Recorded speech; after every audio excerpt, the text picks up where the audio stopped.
दोस्तों आज हम एक ऐसे भाई और बहन की कहानी सुनाने जा रहा हूं जिसका नाम नीलम होता है और जिसकी उम्र लगभग 21 से 22 साल के आसपास होती है। माँ बाप चाहते हैं पहले बेटी की शादी हो जाए लेकिन बहन चाहती है पहले भाई की शादी हो जाए। भाई की शादी पहले हो जाती है। भाई के शादी के करीब करीब 5 साल बीत जाते हैं लेकिन घर में खुशियां नहीं होती हैं, कोई संतान नहीं होती है।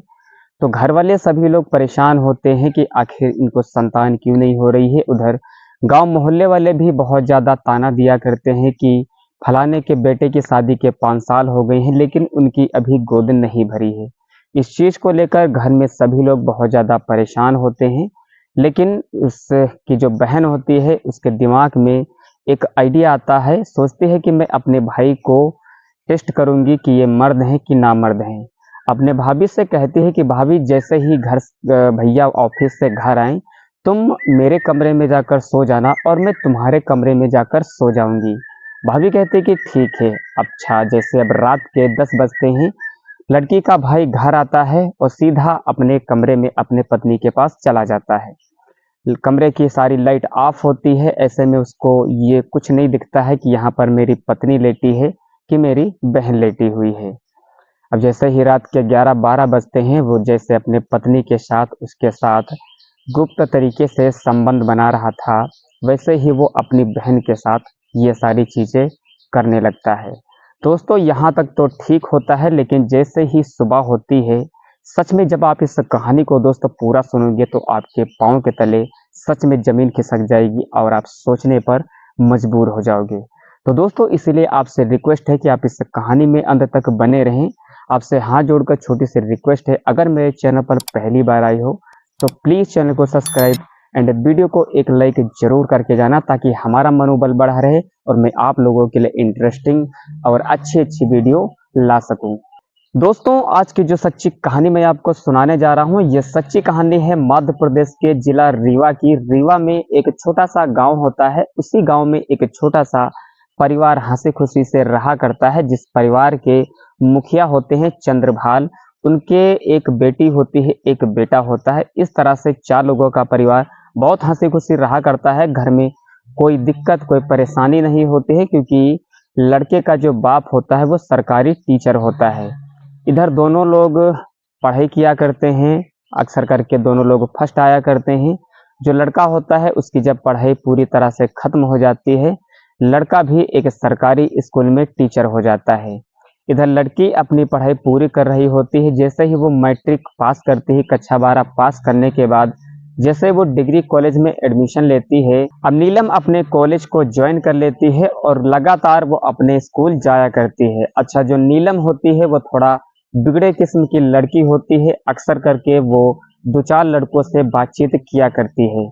नीलम को अपने कॉलेज में करीब करीब 1 साल बीत जाता है। 1 साल में वो करीब करीब 4-5 लड़कों के साथ शारीरिक संबंध जैसी घटनाओं को अंजाम दे चुकी होती है और वो बारी बारी से एक एक करके लड़कों को वो अपने रूम पर बुलाया करती है। अच्छा, नीलम की एक और शौक होती है कि उसको बचपन से ही छोटे कपड़े पहनने की आदत होती है, तो वो अक्सर करके छोटे कपड़े पहनकर कॉलेज जाया करती है। इस वजह से लड़कों का जो दिमाग है वो लड़की की ओर आकर्षित होता है उसके गोरे गोरे पाँवों को देखकर। अच्छा, वो कहते हैं ना कि अगर आप चोरी छुपके से अगर कोई भी गलत काम कर रहे हो तो एक ना एक दिन तो वो सामने आ ही जाता है। अब वो लड़की लगातार 2-3 सालों से गलत काम किए जा रही थी। एक दिन कुछ गांव वाले जो होते हैं उस लड़की को एक गैर लड़के के साथ करते हुए ये सारी चीजें देख लेते हैं। जो आदमी होता है वह चुपचाप घर आता है और लड़की के पिता से ये सारी बातें बता देता है क्योंकि जो लड़की के बाप थे वो पैसे वाले थे, गांव में उनकी इज्जत होती, मान मर्यादा होती है। तो अपनी बेटी को वो चुपचाप कमरे में बुलाते हैं और उससे ये सारी चीजें पूछने लगते हैं। तो लड़की कहती है कि नहीं पापा, ऐसी कोई बात नहीं, मैं किसी गैर लड़के के साथ नहीं कुछ कर रही थी। तो उसके पापा कहते हैं कि मेरी आंखों में धूल मत झोंको, मुझे किसी ने इस तुम्हारी इन हरकतों के बारे में बताया है। अब लड़की के जो पिता होते हैं वो सोचते हैं कि अब इसकी लत लग चुकी है तो ये सारी चीज़ें ये छोड़ नहीं पाएगी, क्यों ना हम इसकी बहुत जल्द ही शादी कर दें। अब जो लड़की के पिता होते हैं वो अपने रिश्तेदारों में और अपने आस पड़ोस में सभी लोगों से कहने लगते हैं कि मेरी बेटी के लिए एक अच्छा सा रिश्ता देखो, मैं अपने बेटी की शादी कर दूंगा और दहेज में जो कुछ वो मांगेंगे मैं सब कुछ देने के लिए तैयार हूँ। उस लड़की के लिए अच्छे खासे रिश्ते आते हैं लड़की लेकिन लड़की जो थी वो शादी करने से इनकार कर देती है। इधर जब इनकार कर देती है, लड़की का जो पिता होता है वो अपने लड़की के गलत कामों से बहुत ज़्यादा परेशान हो चुका था, तंग हो चुका था। एक दिन वो गैर लड़के के साथ अपने आंखों से ही देख लेते हैं। जब इस दृश्य को देखते हैं तो उनके पाँव के तले जमीन खिसक जाती है और वो चक्कर खा के वहीं गिर जाते हैं, उनको अटैक आ जाता है। अब वहाँ पर कुछ लोग उठाकर उनको हॉस्पिटल ले जाते हैं, लेकिन हॉस्पिटल ले जाते समय रास्ते में ही उनका दम टूट जाता है और इस तरह से उस लड़की के पिता की मौत हो जाती है। अब इधर उनका लड़का भी अपने घर आ चुका था। चंद्रभाल को खत्म हुए करीब-करीब 4 से 5 महीने बीत जाते हैं। इधर लड़की की जो माँ होती है वो सोचती है कि क्यों ना बेटी अब तुम्हारी शादी कर दी जाए। तो बेटी कहती है कि मम्मी इस घर में थोड़ा-सा परेशानी है, दिक्कत है। अगर आप मेरी शादी पहले कर दोगी तो आपको खाना-पीना बनाकर कौन देगा? पहले आप भैया की शादी कर दो, उसके बाद मेरी शादी शौक से कर देना। तो लड़की की माँ कहती है कि ठीक है, अगर तुम ये बात कह रही हो तो मैं तुम्हारी बात मान लेती हूँ, पहले लड़के की ही शादी कर देती हूँ। अच्छा सा रिश्ता देखकर लड़के की एंगेजमेंट कर देते हैं, गोद भराई कर देते हैं, सब कुछ हो जाता है। तो करीब-करीब 15 से 20 दिनों के बाद उस लड़के की शादी का दिन आता है। लड़का शादी बारात तैयार करता है, गाँव वालों को, रिश्तेदारों को, सबको बुलाता है, बारात अच्छे से तैयार होती है।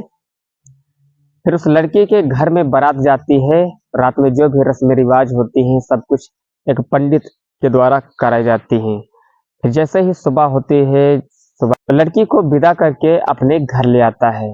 जैसे ही रात के करीब-करीब 10 से 11 बजते हैं, वो दोनों लोग अपने कमरे में जाते हैं, दुल्हन बैठी-बैठी दूल्हे का इंतज़ार करती है। रात में वो दोनों लोग करीब-करीब 1 से 2 बार एक-दूसरे के साथ सुहागरात की रस्म निभाते हैं। उन दोनों के शादी के अच्छा जो बहू होती है वो तो बहुत संस्कारी होती है, अपने सासू माँ की, अपने ननद की बात मान रही होती है। इधर शादी के उन दोनों के जब 3 से 4 साल बीत जाते हैं, तो उनको ना तो कोई संतान होती है और ना ही कोई बच्चा होता है और ना ही आने वाले समय में उनको लगता है कि मुझे अब संतान होगी। ये चीज़ जो लड़की की माँ होती हैं उनको बहुत परेशान किया करती है। क्योंकि शादी के करीब-करीब 5 साल बीत जाते हैं, फिर भी उनके घर में कोई हरियाली नहीं होती है। इधर पड़ोसी गाँव वाले भी उनको ताना दिया करते हैं कि पता नहीं कैसी अशगुन बहू को शादी कर लिया है कि तुम्हारी गोद ही नहीं भर पा रही है। रोज़-रोज़ उनको ये ताने सुनने को मिला करते थे और उसकी बहन को भी ये ताने सुनने सुनने को मिला करते थे। फिर बहन के दिमाग में एक आइडिया आता है कि क्यों ना हम अपने भाई को चेक करें कि वो आखिरकार उनको संतान क्यों नहीं हो रही है, ये भाभी में कमी है या फिर भैया में कमी है।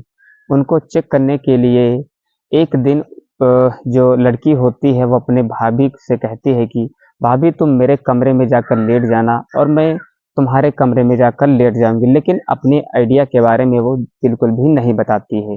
कहती हैं कि ठीक है। अब रात में जो कमरा होता है, कमरे की लाइट पूरी तरीके से ऑफ कर देती है और जैसे उसकी भाभी उस कमरे में लेटा करती हैं, उसी तरह से वो लेट जाती है। रात के जैसे ही 9-10 बजते हैं, वैसे ही उसका भाई अपने घर आ जाता है। और जैसे ही घर वो आता था, वैसे ही अपनी पत्नी के साथ अपनी पत्नी के कमरे में जाता था और उसके साथ जो भी वो होता था, वो सब कुछ करता था। उस तरीके से उस दिन भी उसने अपने पत्नी समझकर ही वो अपने बहन के साथ जाता है और वो सारी चीज़ें करना स्टार्ट कर देता है। और अंधेरे में उस भाई को कुछ भी नहीं पता चलता है कि ये मेरी पत्नी है या मेरी बहन है।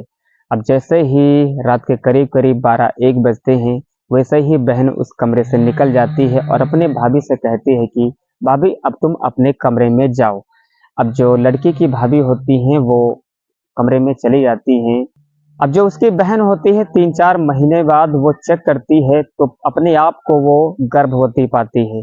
अच्छा इस चीज़ को देखकर वो चकाचौंध हो जाती है, हैरान हो जाती है। ये चीज़ जब देखती है तो मन में सोचती है कि मेरे भाई के अंदर कोई कमी नहीं है, मेरे भाभी के अंदर ही ये कमी है। अब जैसे ही 3-4 महीने बीत जाते हैं, लड़की का जो पेट होता है बाहर निकलने लगता है, तो उसकी माँ भी कहती है कि बेटा तुम मोटी हो रही हो, तुम्हारा पेट क्यों बाहर निकल रहा है?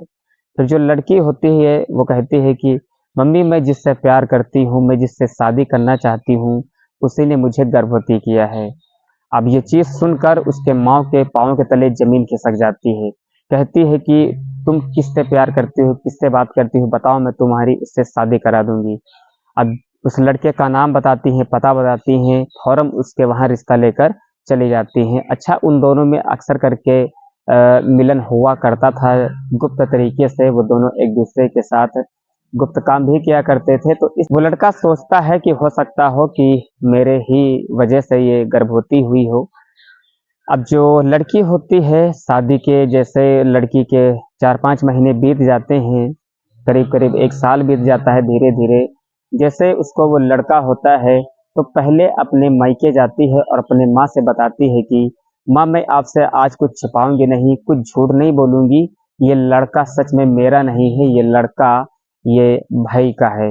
अब जैसे ही माँ ये बात सुनती है, वो चक्कर खाकर वहीं पे गिर जाती है। थोड़ी देर बाद जब होश आता है तो कहती है कि ये तुम क्या बता रही हो? तुम पागल हुई हो गई हो क्या? लड़की कहती है कि हाँ माँ ये सही बात है क्योंकि 5 साल तक भाई को ना तो कोई संतान हुई थी और क्योंकि गाँव पड़ोस वाले सभी लोग ताना देते थे, तो मेरे दिमाग में एक विचार आया कि मैं इस चीज़ को टेस्ट करूँगी कि आखिरकार भाई में कोई कमी है या भाभी में कोई कमी है। इसी चीज़ के लिए मैंने इस चीज़ को टेस्ट किया था। तो लड़की की माँ को भी पता चल जाता है कि ये कमी मेरे बेटे के अंदर नहीं बल्कि मेरे बहू के अंदर है। तो उसकी जो माँ होती हैं वो उन दोनों का डाइवोर्स करा देती हैं। उन दोनों में तलाक हो जाती है। तलाक होने के बाद अपने लड़के की कहीं दूसरी जगह शादी करा देती हैं। शादी करने के बाद जैसे ही दूसरी दुल्हन आती है, जैसे ही शादी के 1 डेढ़ साल बीत जाते हैं, उनकी गोद भर जाती है। घर में चारों तरफ हरियाली होती है। उनके लड़के को एक बहुत प्यारा बच्चा होता है और सभी लोग जो होते हैं बहुत ज़्यादा प्रफुल्लित हो जाते हैं, बहुत ज़्यादा खुश होते हैं। तो दोस्तों कहानी का अंत यहीं पर हो जाता है। तो दोस्तों ये कहानी सुनने में आपको कैसी लगी? कहानी अगर अच्छी लगी तो वीडियो को लाइक और चैनल को सब्सक्राइब करके ज़रूर जाना। मिलते हैं नेक्स्ट वीडियो में एक और अच्छी एंटरटेनमेंट वीडियो के साथ। तब तक के लिए धन्यवाद।